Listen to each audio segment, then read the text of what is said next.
মহিলা এক বাউল হাসিনা সরকার ওর নাম। ও বলতেছে মহিলা আমরা যারা বাউল আছি এরা যদি পুরুষ বাউলের বিছানায় না যায় তাহলে আমাদেরকে গানের শোতে ডাকে না। সুবহানাল্লাহ বলবেন না? এই আউল বাউলের নামে ফাজদামি, নারী পুরুষ একত্রে হয়, নোংরামি হয়, জিকিরের নামে তামাশা হয়, এগুলো ভণ্ডামি। কথা বলেন ঠিক কিনা? এদেশে এই ভণ্ডামি চলতে দেওয়া হবে না। নারী পুরুষ একত্রে হয়ে জিকিরের নামে রং তামাশা করবে, ডুগি তবলা বাজাবে, পর্দা খেলাপ করবে, এই ধরনের নোংরা গান এই দেশে চলতে পারে না। এগুলো আপনাদের এলাকায় হলে একেবারে পিটায় সবগুলো গোষ্ঠী উদ্ধার করে দিবেন। কথা বলেন। গান গাইবি গা, হারাম বলতেছি শুনবি না তো গা। তো আল্লাহরে গালি দেশকে, আল্লাহ তোর কি চিমটি কাটছে? হ্যাঁ, আল্লাহ তোর কি ক্ষতি করছে? বেয়াদব সব। আবার বলতেছে আলিফের নোক্তা ছিল, ওই নোক্তা আল্লাহ বান নিচে দিছে। আচ্ছা আলিফের নোক্তা ছিল জীবনে শুনছেন? তাহলে এগুলো কি ভণ্ডামি না ভাই? কন এগুলো বললে কি সমাজে ভালো হবে না খারাপ হবে? মানুষের ভিতরে দ্বিধাদ্বন্দ্ব ঢুকবে না? ইসলাম ধর্ম সম্পর্কে বাজে চিন্তা ভাবনা মাথার মধ্যে জাগ্রত হবে না? যে মানে ঠিকই ছিল, আলিফেই নোক্তা ছিল, ওইটা নাকি বা নিয়ে নিছে। আলিফের নোক্তা ছিল, বারে দিয়ে আলিফ খালি হয়ে গেছে। কি ভণ্ডামি! এগুলো সবগুলোর ফিটান লাগবে। কথা বলেন। আমরা বলতে চাই আবুল হোসেন সরকার আর জিব্বা কেটে সাইজ করা দরকার। কথা কন ঠিক কিনা? এই বাউলের পক্ষে যেই দল যেই নেতা যারাই সাপোর্ট করবে বোঝা যাবে ওরা নাস্তিকদের গোলাম। কথা বলেন ঠিক কিনা? আল্লাহ ওদের হেদায়েত দান করেন। যারা বলেন আমিন। আউল বাউল আল্লাহকে গালি দেয়, দেখছেন না? আবুল হোসেন সরকার আর জিহ্বা কাটা দরকার। এই বাউল আউল ফাউল আবুল হোসেনের পক্ষে যারা কথা বলবে ওরাও নাস্তিক। আমার আল্লাহকে গালি দেবে আর আমরা ছেড়ে দেব? কত বড় বড় দলের নেতারা বলতেছে না বাউলদের উপরে হামলা, এই গ্রেফতারের তীব্র নিন্দা জানায়। আল্লাহ গালি দিয়ে 14 গোষ্ঠী উদ্ধার করতেছে আর সেই বাউলের পক্ষে নিন্দা প্রতিবাদ জানাও। তোমাদের মতো নেতা এই দেশে প্রয়োজন নাই। কথা বলেন। আল্লাহ গালি দেয় আর সেই বাউলের পক্ষে এরা ছাপাই গায়, এরা নেতা। এনসিপি হোক আর যেই দলেরই হোক, যত বড় নেতাই হোক, ওর টাইম আছে আমাদের কাছে নাকি? আল্লাহকে গালি দেবে, নাস্তিক বেঈমান আল্লাহর শানে বেয়াদবি করবে। ও বলতেছে আল্লাহর কথা নাকি আগা নাই পাছা নাই। জোরে কন নাউজুবিল্লাহ। এত আউল ফাউল কথা বলেছে, আল্লাহর কখন কি কয় নাকি আল্লাহর কথারই নাকি ঠিক নাই। আচ্ছা আল্লাহর যে ভুল ধরে কি মানুষ? হ্যাঁ, ও শয়তানের চাইতে বড়টা। কথা বলেন ঠিক কিনা? এই জন্য আমরা বলতে চাই এদেশে যারা নবীকে নিয়ে বাজে মন্তব্য করে, এই আউল বাউল ফাউল এদের চূড়ান্ত বিচার করতে হবে। এই জন্য বাজান গো আমার, এ সমস্ত ভণ্ডদের কাছে যাওয়া যাবে না, কোনো আউল বাউলের কাছে যাওয়া যাবে না। একটু অপেক্ষা করেন, বাজানোর সামনের দিকে যায়। আমি যে কথা বলতে চাচ্ছিলাম হৃদয়ের কান পেতে কথাগুলো শুনে যান। হযরতে বেলাল রক্তাক্ত পানিয়া চোখের পানি ছেড়ে দিয়ে আল্লাহর কাছে কেঁদে বলেন আল্লাহ তুমি তো সেই আল্লাহ ইব্রাহিমের জন্য যদি নমরুদের আগুনকে ফুলের বাগান বানায় দিতে পারো, ও আল্লাহ তুমি কি পারো না বেলালের বুকের পাথরটাকে তুলার মতো নরম বানায় দিতে? ও আল্লাহ, বুকের উপরে পাথর থাকার কারণে তোমার মতো মালিকের জিকির করতে বড় কষ্ট হয়। ও আল্লাহ তুমি কি পারো না বেলালের বুকের পাথরটাকে তোলার মতো নরম বানায় দিতে? হযরতে বেলাল দোয়া করতে দেরি, আসমানের মালিক আল্লাহ দোয়া কবুল করতে দেরি করে নাই। বেলালের বুকের পাথরটাকে আমার আল্লাহ তোলার মতো নরম বানিয়ে দিয়েছেন। বলুন সুবহানাল্লাহ। বেলালের নিঃশ্বাসের সাথে পাথর ওঠে আর নামে। এইভাবে যখন বেলালের উপর নির্যাতন জুলুম চলতেছিল বাজান, নবীজির কান পর্যন্ত যখন খবর পৌঁছে গেল, আমার নবী ডেকে বলা বকর বেলালের কষ্টের কথা আমার সহ্য হয় না, যাও যাও তুমি আর বেলালের জন্য একটা কিছু করো। হযরত আবু বকর সিদ্দিক রাদিয়াল্লাহু তাআলা কয়েক গুণ দাম বেশি দিয়া গোলামীর জীবন থেকে হযরত বেলালকে আজাদ করলেন, মুক্ত করলেন। বলুন আল্লাহু আকবার। এই যখন ইসলামের অবস্থা, একদিকে সন্তান হারানোর ব্যথা, কাফেরদের সমালোচনা, সাহাবায়ে কেরামদের উপর নির্যাতন জুলুম চলতেছে, ওই সময় আল্লাহ রাব্বুল আলামিন জিবরাইলকে ডেকে বলে জিবরাইল রে, আমার বন্ধুর মা নাই বাবা নাই, আমি ছাড়া আমার বন্ধুর কেউ নাই রে জিবরাইল। আমার বন্ধুর মনটা হয়েছে ভারী, আমি আল্লাহ সইতে নাহি পারি। লাহু মাহফুজ থেকে সূরা কাউসার নিয়ে যায় আমার বন্ধুর ওপরে নাজিল কর তাড়াতাড়ি। চিৎকার মেরে বলুন আল্লাহু আকবার। আমার নবী ডেকে বলে, আনাস আমার মনটা কেন খারাপ, কষ্টের কারণটা কি তোমরা জানো? কি তোমার মুস্কি হাসি দেওয়ার কারণ? এই মাত্র আসমান থেকে জিবরাইল এসে আমার উপরে সূরা কাউসার নাজিল করলো। নবী তখন মুস্কি মুস্কি হাসলেন আর সাহাবায়ে কেরামদের সামনে সূরা কাউসার তেলাওয়াত করে শুনিয়ে দিলেন। বলুন সুবহানাল্লাহ। সবাই একটু জবান ছেড়ে আমার সঙ্গে পড়ুন, ইন্না আ'তাইনাকাল কাউসার ফাসল্লি লিরাব্বিকা ওয়ানহার ইন্না শানিয়াকা হুয়াল আবতার। আল্লাহু আকবার। আমার আল্লাহ ডেকে বলেন, ইন্না আ'তাইনাকাল কাউসার, অবশ্যই আমি আল্লাহ পাক আপনাকে হাউজে কাউসার দান করেছি। এই পৃথিবীর অন্য কোন নবী রাসূলকে আল্লাহ তাআলা হাউজে কাউসার দান করেন নাই। আপনার আমার নবীকে আল্লাহ তাআলা হাউজে কাউসার গিফট করেছেন, হাউজে কাউসার দান করেছেন। বলুন না সুবহানাল্লাহ। আমার আল্লাহ বলেন, ইন্না আ'তাইনাকাল কাউসার। আল্লাহু আকবার। আমার আল্লাহ ডেকে বলেন, নিশ্চয় আমি আল্লাহ পাক আপনাকে হাউজে কাউসার দান করেছি। এই হাউজে কাউসারের পানি দুধের মতো সাদা, মধুর চাইতে মিষ্টি, পানির মতো ক্লিয়ার।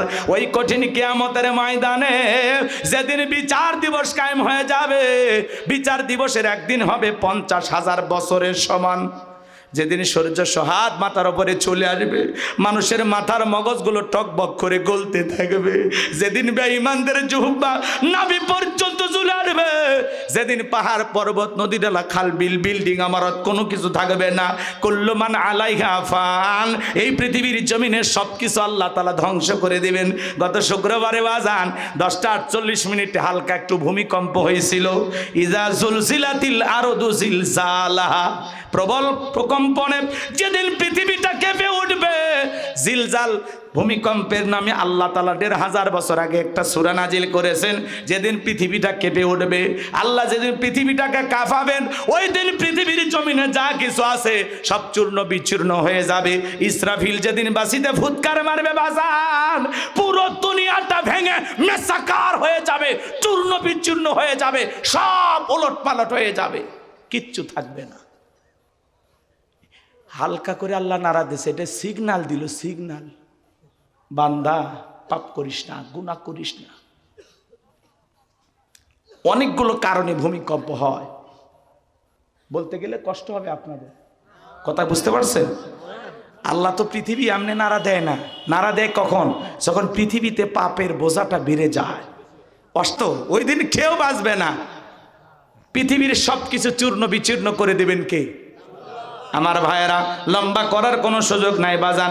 ওই কিয়ামতের ময়দানে যখন কিয়ামত সংগঠিত হবে বাজান, ভালো করে বোঝার চেষ্টা করবেন। সেদিন কি করবে জানেন? ভাই ভাইয়ের কাছ থেকে পালিয়ে যাবে। ইয়াউমা ইয়াফিরুল মারউ মিন আখি ওয়া উম্মিহি ওয়া আবি ওয়া সাহিবাতিহি ওয়া বানি।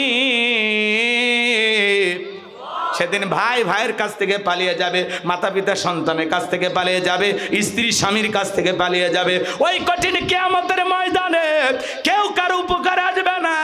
সেদিন আল্লাহর আরশের ছায়ার নিচে আল্লাহ তাআলা 7 শ্রেণীর মানুষকে ছায়া দেবেন। এটা হলো কিয়ামতের ময়দানে আল্লাহ তৈরি করা ভিআইপি গ্যালারি।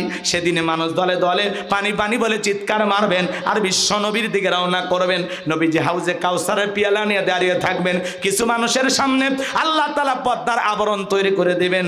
নবী তখন ডেকে বলবেন, আল্লাহ, সংখ্যায় আমি আমার অনেক উম্মতকে দেখতে পাইলাম, কেন জানি সংখ্যাটা কমে গেল, বুঝতে পারলাম না। আমার আল্লাহ তখন ডেকে বলবে, বন্ধু, পাইকারি দরে আপনি সবাইকে আজকে হাউজে কাউসারের পানি পান করাইতে পারবেন না। দুনিয়ার জীবনে 2টি অপরাধ করেছিল যারা, আজকে আপনার হাতে কিয়ামতের ময়দানে হাউজে কাউসারের পানি পাবে না। তারা জোরে বলেন, কয়টা অপরাধ? আপনার আমার ভিতরে থাকতে পারে কিনা? এ বগুড়ার মুসলমান জানার দরকার আছে না না? কোন দুইটি অপরাধে কিয়ামতের ময়দানে রাসূলের হাতে তারা পানি পাবে না? এরা কারা?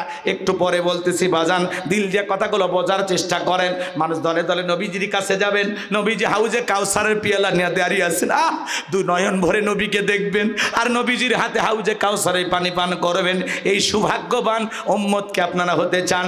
কারা কারা কিয়ামতের ময়দানে নবীজির হাতে হাউজে কাউসারের পানি পেতে চান? দুইটা হাত তুলে আল্লাহকে দেখান। আল্লাহ কিয়ামতের ময়দানে আমাদের সবাইকে নবীজির হাতে হাউজে কাউসারের পানি পান করার তৌফিক দান করুন। জোরে বলুন আমিন। আমার সাথে একবার বলুন, আল্লাহ আমাদের সবাইকে কিয়ামতের ময়দানে নবীজির হাতে হাউজে কাউসারের পানি পান করার তৌফিক দান করুন। চিল্লায় বলেন আমিন। আরো একবার বলেন আমিন। হাতগুলো না সোজা হয় না? খুব শীত লাগছে নাকি আপনাদের? আল্লাহ আপনাদের কবুল করুন। জোরে বলেন আমিন।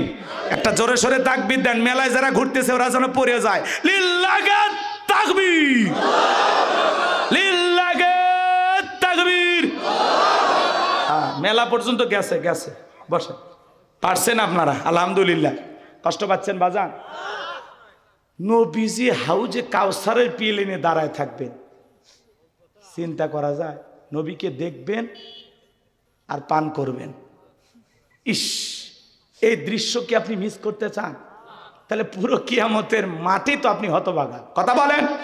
আমার দিকে তাকান, আমার দিক তাকান। হযরত আবু বকর সিদ্দিক রাদিয়াল্লাহু তাআলা পিয়ালাগুলো ভরায়া দিবেন। শুনছেন কথা? কেন শুনছেন আমার কথা? কি বলছি? মাঝখানে দাঁড়িয়ে থাকবেন হযরত ওমর। হযরত ওমর রাসূলের হাতে দিবেন আর নবীজি তার আদরের উম্মতদেরকে খুঁজে খুঁজে কিয়ামতের ময়দানে হাউজে কাউসারের পানি পান করাবেন। সুবহানাল্লাহ বলেন। নবীজির হাতে এক পেলা হাউজে কাউসারের পানি যদি পান করতে পারেন, জান্নাতে ঢোকা পর্যন্ত আপনারা তৃষ্ণা লাগবে না, তৃষ্ণা মিটে যাবে। বলুন সুবহানাল্লাহ। কিন্তু পানি চাইলেই তো পাওয়া যাবে না। আমি আপনাদের এলাকায় আসলাম, একটা ছেলের হাতে কিছু চকলেট দিলাম, দিয়ে বললাম, দুলে ভাই আমার জন্য এক বাদা পানি এনে দেন। কথা কয় নাকি? মজা করে বলতেছি, কারণ আমি তো আর দুলে ভাই, ওরেও দুলে ভাই কয়ে ডাকলাম। রাগ করতেছেন? তাই এইবার ওই ছেলেটা বদনা পাইয়া চকলেট নিয়ে মারছে দৌড়, মাঝখানে আচার খাইয়ে পুড়ে গেছে, হাঁটু ছিলে গেছে, রক্ত বের হয়ে গেছে। এরপরে বদনা ভরে আমার সামনে তখন হাজির। আমি তখন বললাম, ভাই এই পানি টানতে গিয়ে তোমার কষ্ট হয়েছে, মাঝখানে আচার খাইয়ে পুড়ে গেছো, হাঁটু ছিলে গেছে, রক্ত বের হয়েছে, ব্যথাও মনে হয় পাইছো। ওই ছেলেটা তখন বলতেছে, আমি এরকম কত পড়ে যাই, আমার কিছুই হয় না। ওই চকলেট থাকার কারণে ব্যথাকে ব্যথা মনে হচ্ছে না। কিয়ামতের ময়দানে নবীজির হাতে এক পেয়ালা হাউজে কাউসারের পানি যদি তকদিরে নসিবে ভাগ্যে জুটে যায়, কিয়ামতের কঠিন দিন আপনার কাছে কঠিন মনে হবে না, আল্লাহ সহজ করে দেবেন। আল্লাহর এদিক শোনেন, রসুলের হাতে হাউজে কাউসারের পানি আর আল্লাহর আরশের নিচে ছায়া, এই দুই জায়গায় যদি আল্লাহ আপনাকে থাকার তৌফিক দান করেন, আপনি জান্নাতি, আপনারা টেনশন নাই। আর আসতে সুবহানাল্লাহ কোন মহিলারা শুনলে মন খারাপ করতে পারে, একটু জোরে কোন সুবহানাল্লাহ। এই যে দুই একজন ওটা বসা করেন, এ দুলে ভাইরা, ও কি হয়েছে? হাই রে, কত কষ্ট করে 4-5 বছর পরে আসলাম, আরে ভালোবাসা এত তাড়াতাড়ি কমে গেল। হ্যাঁ, 12টাও তো বাজে নাই। রাগ করতেছেন আপনারা?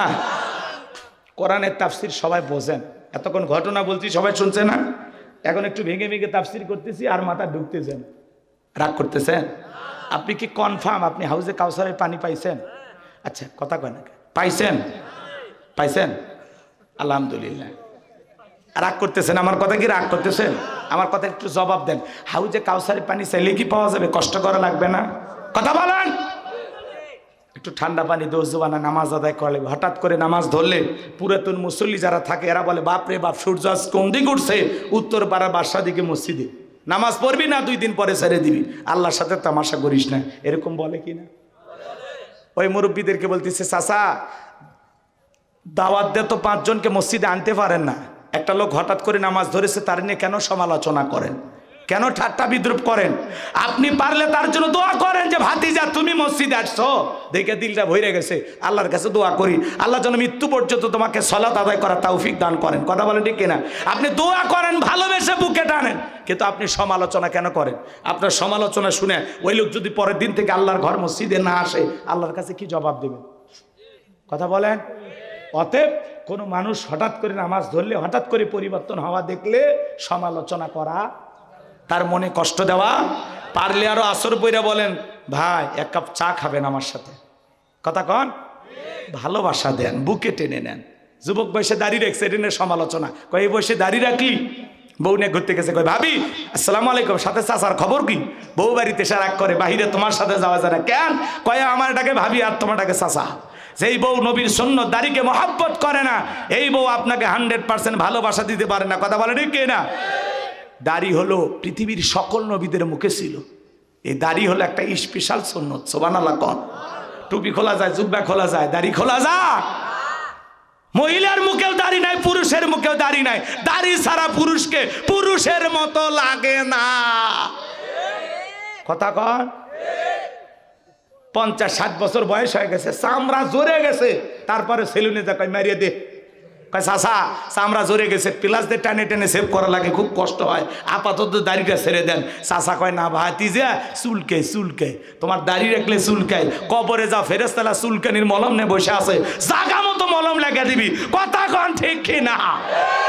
এই মুসলমানের সন্তান, আপনার মুখে দাড়িও নাই, মাথায় টুপি নেই। এই যে মাহফিলে আসছেন, মাথায় টুপি আছে? অনেকের মাথায় টুপি নাই। কথা বলেন, রাগ করতেছেন আপনারা?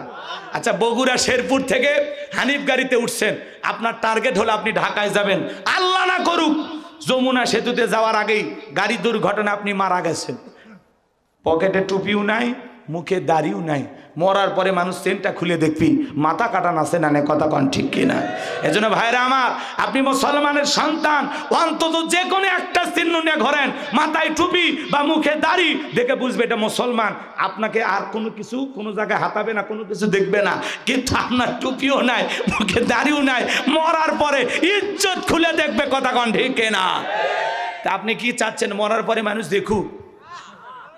তো তাহলে কি করবেন? কোন কোন যুবক আসো, পা দুটো আগায় দে, সোনা তো দুটো পা ধরে বলি, দাড়ি রাখলে ঠকবি না, নবীকে মহাব্বত করে আল্লাহ রসুলকে ভালোবেসে কোন কোন যুবক দাড়ি রাখবা, একটু হাতটা তুলে দেখাও। যাদের দাড়ি আছে তারা না, যারা রাখবেন এরকম নিয়ত যাদের আছে, আল্লাহ আপনাদের কবুল করুন। এটা জোরে বলে না আমিন? হাত নামান আমার ভাইয়েরা। তাহলে হাউজে কাউসারের পানি চাইলেই পাওয়া যাবে না, হাউজে কাউসারের পানি পান করতে গেলে কাজ করতে হবে দুইটি। জোরে বলেন কয়টি? দুইটা আঙ্গুল তুলে বলেন তো বাজান, কয়টি? আর একটু জোরে বলেন কয়টি? আল্লাহ তাআলা সেটা 2 নাম্বার আয়াতে জানিয়ে দিলেন। সবাই বলুন ফাসল্লিলি রাব্বিকা ওয়ানহার, ফাসল্লিলি রাব্বিকা ওয়ানহার। 1 নাম্বার হলো ফাসল্লিলি রাব্বিকা, রবের উদ্দেশ্যে সালাত, নামাজ হবে একমাত্র কার জন্য? কুল ইন্না সালাতি ওয়া নুসুকি ওয়া মাহইয়ায়া ওয়া মামাতি লিল্লাহি রাব্বিল আলামিন। সূরা আনাম আয়াত নাম্বার 162। আল্লাহ রাব্বুল আলামিন জানিয়ে দিলেন, নবীজি আপনি বলুন আমার নামাজ, আমার কুরবানি, আমার জীবন, আমার মরণ লিল্লাহি রাব্বিল আলামিন, আসমান জমিনের প্রতিপালকের জন্য। তাহলে মুমিন জীবনের ইবাদত হবে, মুমিন জীবনের সব কিছু হবে একমাত্র কার জন্য? ফাসল্লিলি রাব্বিকা, রবের উদ্দেশ্যে সালাত, নামাজ হবে রবের জন্য, আল্লাহকে রাজি খুশি করার জন্য। যেমন তেমন নামাজ না, নামাজ নামাজের মতো হওয়া লাগবে। আল্লাহ বলেন ফালিয়াবুদু রাব্বা হাযাল বাইত আল্লাযী আত'আমাহুম মিন জু' ওয়া আমানাহুম মিন খাউফ।